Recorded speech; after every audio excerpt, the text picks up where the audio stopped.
Welcome back, students, to second part of geography lesson number 4, maps and their essentials. So, children, I have already explained you in the first part of video. Again, those who have not seen the first part, first you have to go through the first part of the video along with your textbook, children. Keep your textbook open whenever we are referring to the video. So, in the first part of video, I explained you what is the meaning of map, the difference between globe and map. I explained you why the map is important, that is importance of map. Also I explained you what are the features of a map, कि map बनता कैसे है, map में क्या क्या चीज़ें होती है, map क्या होता है. Then I explained you different types of map. Maps are of two main types, thematic maps and general purpose map. In thematic maps I told you which are the different topics can be covered, and the general purpose map means what, political and physical map especially. And then I explain you what are the different components of map के map ऐसे ही नहीं draw हो जाता है. Map को बनाने के लिए थोड़े पॉइंट्स कंसिडर करने पड़ते हैं, उसके क्राइटेरियाज होते हैं. Which are the criterias? geographic coordinates, you can see in the map of India on this page, open page 146, open page 146, children. Geographic coordinates, title, direction, this much we have finished in this first part. Now today in this second part we will continue scale and legend. Now the scale part. What is a scale? Scale means not your ruler, children. वो scale मतलब आपकी plastic की scale या वो steel की scale नहीं. Scale means what? Whatever you are marking on the map, that is not actual distance. उतना ही distance नहीं होता है ground पे. वो और ground का distance compare करते हैं, उसको कंपेयर करते कि 1 centimetre is equal to 500 kilometre. उसका मतलब क्या है कि 1 सेंटीमीटर अगर मैप पे उसका है डिफरेंस, तो एक्चुअल डिस्टेंस उसका ग्राउंड पे या ट्रेवलिंग में कितना होगा, 500 किलोमीटर. उसको बोलते हैं स्केल ऑफ अ मैप. क्या बोलते हैं? Scale of a map. So again I will read here, open page 146. Scale of the map is the ratio of the distance on the map to the actual distance on the ground. Standard maps are always drawn to the scale. Standard maps are always drawn to the scale. For example, 1 kilometer on the ground may be represented by 1 centimeter on the map, or 1 centimeter on the map is equal to 1000 meter on the ground. ये ऐसा comparison करके आपको लिख के देते हैं. That is called as what? Scale of the map. अभी there are large and small scale maps. इसमें भी दो टाइप के, लार्ज स्केल और स्मॉल स्केल. अभी लार्ज स्केल का मतलब ये मत समझना कि लार्ज स्केल का मतलब उसमें बहुत सारा चीज़ें दिखाएंगे, नहीं. लार्ज स्केल का मतलब होता है कि बड़े बड़े जो कंट्रीज होते हैं, जो बहुत ज़्यादा, कि समझो मुझे वर्ल्ड मैप अभी दिखाना है, तो उसके लिए मैं स्मॉल स्केल मैप यूज़ करूँगी. अब आप देखो, उल्टा मत समझना कि इसमें आप बोल रहे हो कि मिस पूरा वर्ल्ड दिखा रहे हो, उसको स्मॉल स्केल मैप बोल रहे हो. या क्योंकि उसमें डिस्टेंस ज़्यादा बताते हैं. 1 सेंटीमीटर को बताएंगे 500 kilometre. So it is called as what? Small scale map. और उसमें डिटेल्स कम आती है. स्मॉल स्केल मेल में आप इतना डिटेल से बता सकते हो. वेरे समझो, आपको अगर गुजरात का मैप लेना है, तो गुजरात का मैप हो जाएगा एक लार्ज स्केल मैप. और स्पेशली उसमें भी अगर आप वलसाड़ का मैप ले लो, तो वो हो जाएगा large scale map. Large scale map का मतलब क्या होगा कि उसमें आपका 1 सेंटीमीटर इज इक्वल टू शायद 10 किलोमीटर ही होगा. 1 centimetre is equal to 10 kilometre होगा. मतलब उसमें आप ज़्यादा फीचर्स दिखा सकते हो, ज़्यादा सब डिटेल्स बता सकते हो. That is called as what? Large scale map. So जिसमें आप ज़्यादा डिटेल्स बता सकते हो, एरिया कम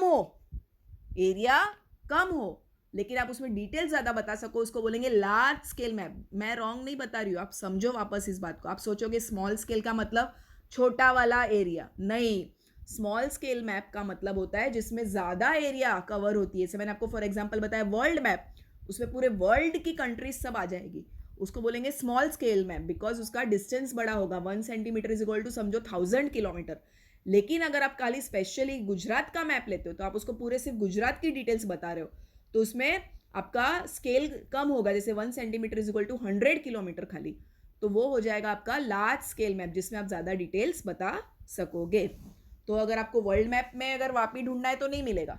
आपको उसके लिए क्या लेना पड़ेगा? गुजरात का मैप लेने का पड़ेगा, तो उसमें आपको वापी मिलेगा. सो मतलब आपको कौन सा, अगर आपको छोटी एरिया के बारे में कुछ ढूंढना है, तो आपको लार्ज स्केल मैप यूज़ करना पड़ेगा. So understood?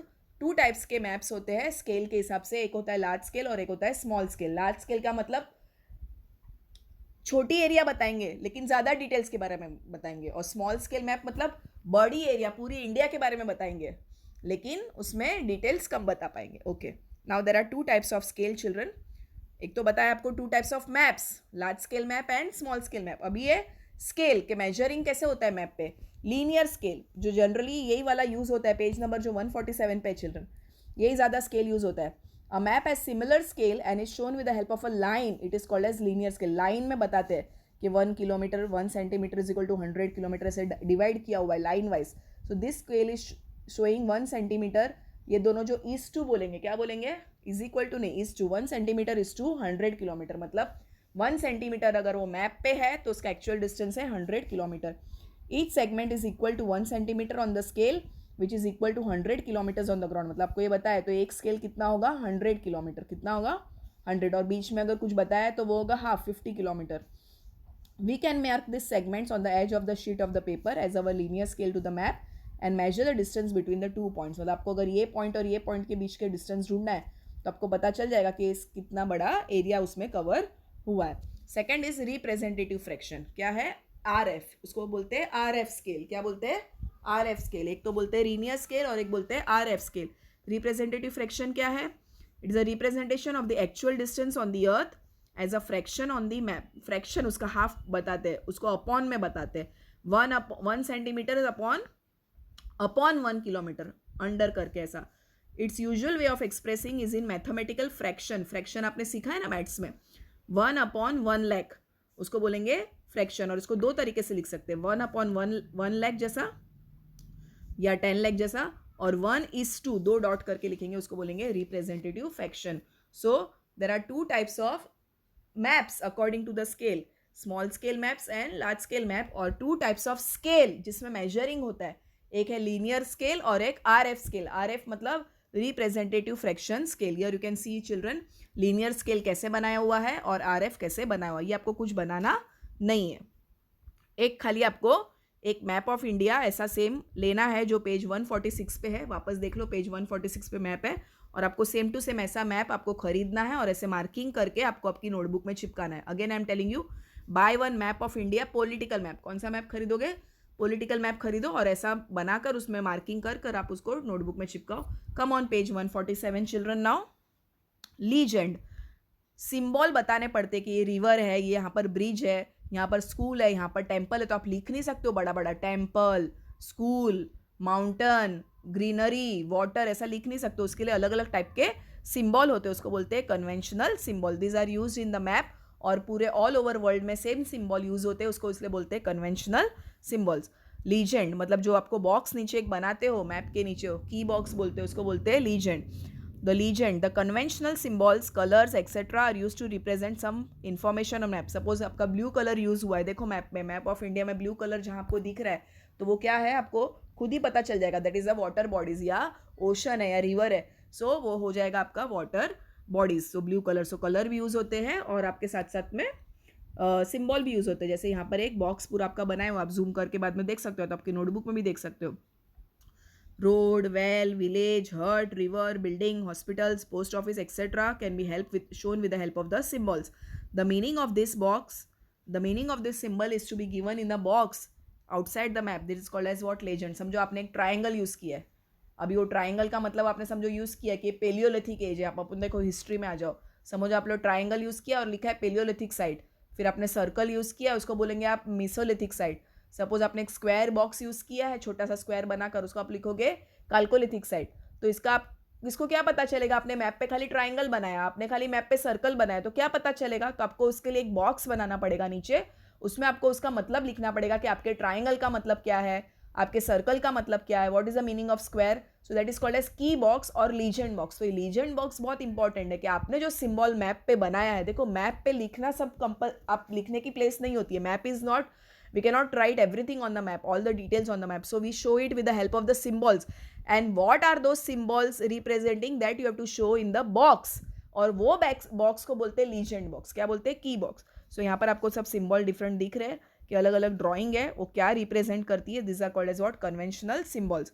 In order to make the symbols convenient and easy for the common people who may not be able to read the language, उनको सिर्फ सिंबल पता चल रहा है, so some symbols are made according to, these are common symbols children all over the world it is used, so it is called as what, conventional symbols. ये आपको draw करना है, टेबल 2 आपको ड्रॉ करना है. So in any standard atlas certain colours, आपको certain colour दिखाई देंगे. ब्लू कलर मतलब वाटर ही है, ग्रीन कलर मतलब प्लेन रीजन है, येलो कलर मतलब थोड़े हायर वाले लैंड है, और रोड्स टाउन बिल्डिंग के लिए रेड कलर यूज होता है. So these are the colour जो है, बेसिक कलर जो यूज होते हैं वो आपको पर्टिकुलर हर एक चीज के लिए यूज होते हैं. यहाँ पे कन्वेंशनल सिंबल्स का भी आपको डेफिनेशन दिया हुआ है चिल्ड्रन, नीचे वो आपको लिखना है आपके इसमें. So understood what are the conventional symbol. आप अपने भी कन्वेंशनल सिंबल बनाकर, अगर आपको कोई मैप में बताना है, समझो आपको कॉटन क्रॉप बताना है, तो आप थोड़ा क्या बोलते हो उसको, कोई भी शेप दे सकते हो और उसमें लिख सकते हो कि ये शेप का मतलब है कॉटन क्रॉप. या आपको समझो रेनफॉल बतानी है, तो कोई आपको डार्क कलर आप यूज कर सकते हो, ब्लू कलर, उसमें लिखोगे कि यहाँ पे ज्यादा रेनफॉल गिर रही है. लेकिन आपको वो सब का मतलब क्या है, आपने मैप पे वो क्यों यूज किया हुआ है, तो उसका मतलब आपको एक की बॉक्स में बताना पड़ेगा. That is called as what, legend box. तो लीजेंड बॉक्स में सारे कन्वेंशनल सिंबल्स हम लोग यूज कर सकते हैं. आप अपने मन के कलर्स भी यूज कर सकते हो, लेकिन जो बेसिक कलर है, अब ब्लू कलर जो है वो आप पहाड़ के लिए नहीं यूज कर सकते हो. ब्लू कलर मतलब वाटर के लिए ही है, fix. Understood. So that colours are fix children. Now come on page 148. Your other diagrams मतलब प्लान. एक तो आप जब कोई बिल्डिंग खरीदने जाते हो या कुछ ऑफिस बनाते हो आपके लिए, तो एक प्लान तैयार करते हो, तो वो उसको बोलते हैं प्लानिंग. वो रियल में वैसी बिल्डिंग कैसे दिखेगी उसको बोलते हैं एक प्लान, या वो एरिया कैसी दिखेगी बनने की वजह से. आप कोई भी नया साइट पे जाते हो, कहाँ कंस्ट्रक्शन हो रहा था, उन लोग आपको एक ब्रोशर देंगे, उसमें बना हुआ होगा कि एक रूम ऐसा होगा, 2 रूम ऐसे होंगे. So that is called as what, planning. So other diagrams हम लोग क्या पढ़ेंगे, प्लान और स्केच. क्या पढ़ेंगे, प्लान और स्केच. सो मैप तो एक है ही, मैप तो जनरल पर्पस के लिए, पर्टिकुलर पर्पस के लिए यूज है. लेकिन अभी छोटे सी अपने लिए एक लैंड है, उसमें मुझे एक बिल्डिंग बनानी है.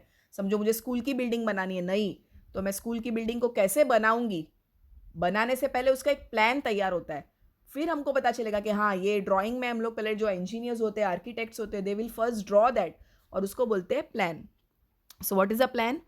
A diagrammatically representing every detail, minute detail, minute नहीं है वो, minute detail of the features of the small area on a larger scale as compared to the map. For instance, a plan of a house showing its location, direction, various features inside or the park or a colony, or showing the other houses, lanes, by lanes and other landmarks. It is called as what, plan. जो starting में आपको lesson में बताया था, that was a plan. Suppose in the plan shown for a school, यहाँ पे आपका school का प्लान बताया गया है. सबको पता चलेगा कि टीचिंग कहाँ पर है, यहाँ पर सब क्लासरूम्स होंगे, फिर उसके बाजू में लाइब्रेरी होगी, उसके बाजू में पार्क होगा, लेबोरेटरी होगी, यहाँ पर एडमिनिस्ट्रेशन मतलब यहाँ पर ऑफिस होगी, बीच में ग्राउंड होगा, ये स्टेडियम है, ये हॉस्टल है. जैसे अपने आप स्कूल, अपना जो आशाधाम स्कूल है, आपको बहुत याद आ रही होगी स्कूल की, तो आप उसका सेटिंग पहले बना था, बाद में ये स्कूल बनी थी, तो पहले प्लानिंग बना था, उसको बोलते हैं प्लान. तो पेपर पे पहले प्लान बनता है कि कहाँ पर क्या क्या चीज़ें होगी. मैंने आपको बताया, अगर आपको नया बिल्डिंग या नया घर करना है, तो पहले हम लोग क्या करेंगे, उसका प्लान तैयार करेंगे. और it will be according to the little scale. On a map 100 और more kilometres are decrease to 1 centimetre. उसमें क्या होता है मैप पे कि किलोमीटर 500 किलोमीटर होता है, उसको हम लोग 1 सेंटीमीटर में बताते हैं. लेकिन एक प्लान में क्या होता है, छोटे से एरिया का हम लोग पूरा उसको सिर्फ सेंटीमीटर में रिड्यूस करते हैं. सो प्लान और मैप में क्या फ़र्क है कि प्लान भी स्केल में ही होता है, बट प्लान में क्या होता है, एक छोटी सी एरिया, जैसे आपको खाली एक घर बनाना है या एक स्कूल बनाना है, तो उतनी सी एरिया का डिटेल उसमें आएगा. Where as on the map we can show kilometres, ज़्यादा से ज़्यादा किलोमीटर्स हम लोग उसमें बता सकते हैं. Now the second topic is what, sketch. Sketch is an irregular drawing of a surface और on any object without using scale. मतलब डायरेक्ट ऐसे रफ डायग्राम आपने बता दिया, उसको बोलेंगे स्केच. मतलब आपने पूरा कुछ मेजरमेंट के साथ जो नहीं बनाते हम लोग, हमने सिर्फ अपने फ्रेंड को बस एक लोकेशन बताने के लिए एक बना दिया कि आप इधर से इधर आओ, ये होटल आएगी, इधर से इधर टर्न मारोगे तो एक हॉस्पिटल आएगी. तो ऐसे जो हम लोग बनाते हैं बिना किसी मेजरमेंट के, that is called as what, sketch. For example, with its help you can show the sitting arrangement in your classroom, locate your friend's house or a neighborhood, market, etc. A sketch uses important landmarks. हाँ, landmark use होते हैं. Landmark मतलब कि आपका घर किसके नज़दीक है, कौन सी फेमस एरिया के नज़दीक है, या कौन सी फेमस होटल के बाजू में, या फेमस कौन सी बिल्डिंग के बाजू में, तो उस चीज़ को बोलते हैं लैंडमार्क. लैंडमार्क यूज होते हैं स्केच में, लेकिन स्केल यूज नहीं होता है, मतलब कुछ पर्टिकुलर उसका सेंटीमीटर वगैरह यूज नहीं होता है. Arrows on the sketch signifies the direction. मतलब आपको डायरेक्शन पता चल जाएगा कि यहाँ से राइट लेना है, यहाँ से लेफ्ट लेना है, बट उसका कुछ क्या बोलते हैं, उसका मेजरमेंट नहीं होता है. Today geographic information system is a universal application which is now used in various fields of knowledge and activities. So GIS सब में यूज़ होता है. आपको प्लान बनाना हो, स्केच बनाना हो, इजीली कंप्यूटर पे बन जाता है. And they will be greater information or greater use in the years to come. So ये GIS system जो बना है, स्मार्ट मैप जो बने हैं, वो सब अपने पुराने स्टाइल के मैप्स को रिप्लेस कर देंगे. और ये जो सब मैप्स बने हैं अभी सब स्मार्ट मैप्स होते हैं, which is already available in your mobiles and in your computers. So children, I hope you have understood the lesson, children, the maps and the essential features. In the second part, what we studied in this part of video, we studied about the what we say components of map. 2 component बाकी थे, total 5 components है. तो starting के 3 components मैंने आपको first part of video में बताया. This is the second part of the video, and here I have shown you the 2 components, that is the scale and the legend, that is the conventional symbols. Also I explained you about the plan and sketch. So now we will just go through the summary, which is on page 149. That is, you will open your page 149, children. Here I will what do you say, the true or false will be given to you in your WhatsApp group, children. The right or wrong is there, which will be given in your WhatsApp group, children. So again I will just go through the summary of the lesson. What is a map? A map is a diagrammatic representation of all or a part of the earth's surface with definite features. A globe is a model representing the earth's true spherical shape, including the rotation on its axis, whereas a map is a drawing of a part of the earth and it is drawn on a flat surface. So difference between the map and the globe is given, children. The art and science of map making is called as what? Cartography. It is called as what? Cartography. Maps are now being used and made and processed on computers, which are called as what? Smart maps using GIS. These are called as what? Smart maps. A book containing maps is known as what? Atlas. There are 2 types of maps, general purpose maps and thematic maps. General purpose maps can be divided into physical map and political map. And how a map is made? It needs components. Which are the components? Geographic coordinates, title, scale, directions and legends. And a plane and a sketch. A plane is a, plan. A plan is a detailed drawing made to a scale, means it is according to the centimeter, to represent the features of a small area on a comparatively large area. A sketch is an irregular drawing of any surface or object and not drawn to a scale. It can be shown on any surface. आप किसी पे भी उसको draw करके बता सकते हो, लेकिन उसमें scale की ज़रूरत नहीं है. Maps are very important, a part of our daily lives, children. So I hope you have understood the lesson, maps and the essential features. This is the 4th lesson of our second term. 3 lessons are already done in the second term. Second term मतलब आपकी exam के बाद वाले 3 lesson हो गए. आपकी first term exam हो गई है, उसके बाद के 3 लेसन ऑलरेडी हो गए. That you have to write it and I am sending you this 4th lesson. और इसके नोट्स भी आपको जल्दी भेज दूंगी. Immediately as you get this video, I will just soon send the notes. So you go through this video with the help of textbook. Keep your dictionary always open to find out any difficult words, meaning and all that, and complete your notebook. And whatever activity I am giving you, drawing or whatever I am giving map, you have to write in your notebook, children. Keep your notebook completed. Though we are not checking your notebooks, but then also whatever notes we are sending, that you have to complete it, children. Okay, children. Thank you. And here we come to the end of the